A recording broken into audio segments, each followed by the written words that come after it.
Olá pessoal, tudo bem? Aqui quem fala com vocês é o William, bem-vindos ao Queu Podcast. Hoje a gente vai estar acompanhando um mangá de Kimetsu no Yaiba, do primeiro capítulo. A autora se chama Koyoharu Gotouji. E, o capítulo do mangá, do primeiro, se chama Crueldade e começa com o protagonista, o Tanjiro. Ele está carregando uma cesta de carvão e alguém o chama, dizendo que o rosto dele está sujo, para ele ir lá até ela. E ela diz para ele que as estradas estão cobertas com neve e que ele não precisava ir. E ele responde que queria ir porque ele queria que eles fossem capazes de comer bem por anos e que ele só ia vender o carvão. E essa pessoa agradece. E logo depois uma criança o chama de irmãozão, e o pergunta se ele estava indo para a cidade. E uma outra criança um pouco mais velha, uma menina, fala que quer ir junto com ele. E atrás dela tinha um outro menino, um pouco mais velho, com um machado na mão. E ele se assusta, tem um pequeno espanto. E a mãe, tudo leva a crer que seja a mãe do Tanjiro. Ela diz para eles não irem, porque eles não conseguiriam acompanhar ele. E mesmo assim, eles tristes, querendo ir. E ela responde para eles que ele não vai levar um carrinho para que eles possam ir tranquilos enquanto andam juntos. Então Tanjiro, com seus irmãos, o irmão abraça o irmão mais novo e a sua irmã estava chorando. E aí ele pede ao outro irmão mais velho, Takeo, para fazer o favor de coletar o máximo possível de madeiras para ele. E o Takeo fala que vai, e ele achava que os dois estavam fazendo isso juntos. Porém, aí o Tanjiro ele segue sozinho para a cidade para vender carvão. E aí a família se despede dele. E ao caminho ele encontra mais uma irmã, que o cumprimenta e diz para ele que finalmente ela conseguiu fazer o irmãozinho dela dormir, que o irmãozinho estava nas costas dela, dormindo. E ele pergunta, mesmo com todo tumulto? E aí a Nezuko, que é a irmã do Tanjiro, diz que tem sido difícil porque o pai dele morreu, e que todos agora estão contando com ele.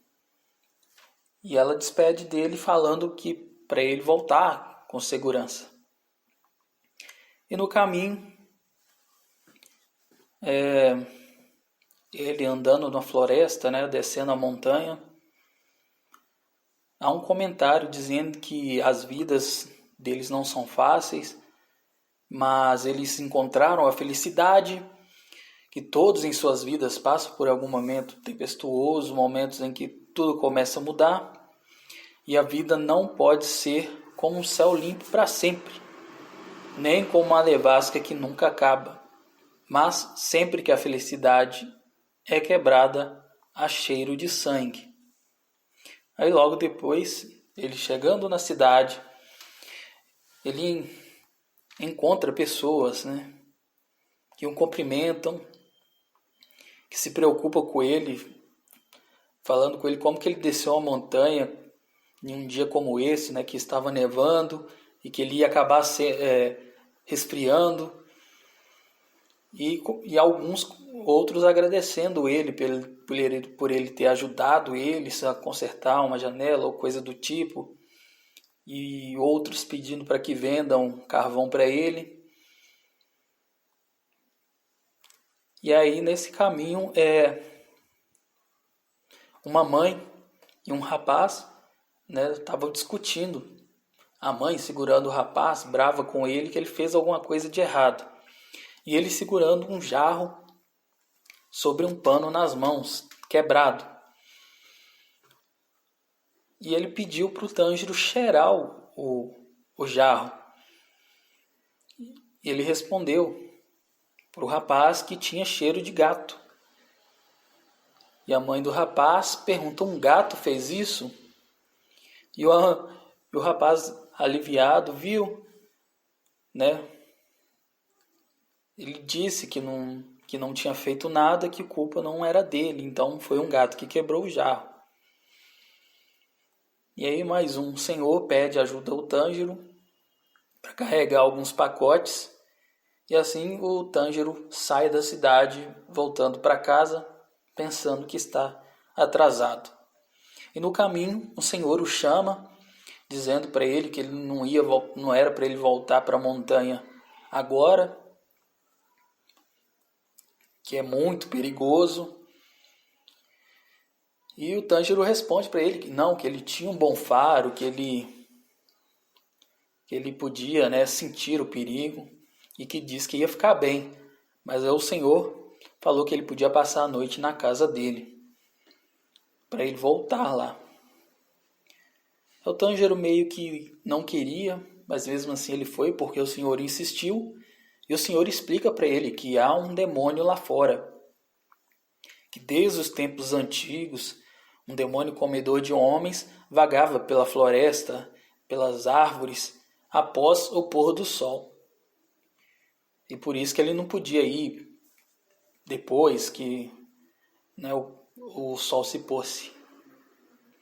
E aí ele convida o Tângero para dormir e comer, passar a noite, que na manhã seguinte ele poderia ir para sua casa. E aí o Tângero pergunta para ele que se esse demônio ele entra na casa das pessoas. E ele responde que sim, ele entra. E aí o Tângero pensando, né, enquanto estava quase dormindo, ele fala que todo mundo vai ser comido. E o Senhor responde: o matador de demônios irá derrotar esse demônio para nós, que ele sempre vai. Aí o Tângero, dormindo, né, com seus olhos fechados, ele pensa sobre a respeito desse senhor, né, que tem o nome de Sáburo, que ele vive sozinho, que a família dele toda morreu, e há muito tempo ele vive sozinho. E em seu pensamento ele pensa em trazer os seus irmãos àquela casa, e que não há realmente nenhum demônio, que não há nada a temer. Aí ele parou para pensar que a avó dele morreu com esse mesmo pensamento, né? Antes de morrer, ela disse a mesma coisa. Bom, aí o Tângero, ele, depois de passar a noite lá na cabana do senhor Sáburo, ao amanhecer ele sai e volta para a casa dele. E vem o seguinte pensamento, né? Que sempre que a felicidade é quebrada, há cheiro de sangue. E chegando em casa, o Tângero ele encontra na porta da sua casa, né, antes de entrar para sua casa, no caminho, ele vê duas pessoas caídas ao chão e uma tentando proteger a outra, mas porém, ao chegar mais perto, ele percebe que essas pessoas estão feridas e, assustado, surpreso com o que aconteceu, ele vê que a família dele estava toda morta.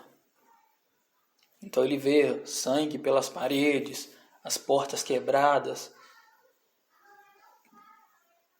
Cada membro da sua família, né, ele chama por eles, mas ninguém responde. Ele grita a mãe, o Hanako, o Tadeu, o Shigurui, o Nezuko e o Hokuta, mas ninguém responde. Aí ele pega a sua outra irmã nas costas dali e diz que ela ainda possui vida, né? E que talvez consiga salvar ela se levar ela a um médico. E ele começa a chorar. Como que isso tinha acontecido? Será que tinha sido um urso que provavelmente estava hibernando, pois era inverno? E aí ele subindo com ela, né? Ele começa a reclamar que o ar está mordendo seus pulmões, que dói para respirar, que ele ia seguir em frente para ter forças na perna, para chegar rápido, o mais rápido possível ao médico, que ele ainda estava longe da cidade, que ele não queria deixá-la morrer e que ele ia salvá-la. Que ele ia, por ele ser o irmão mais velho, ele vai salvar ela. Só que a Nezuko, a sua irmã, nas costas, ela de repente ela começa a se mexer e grita como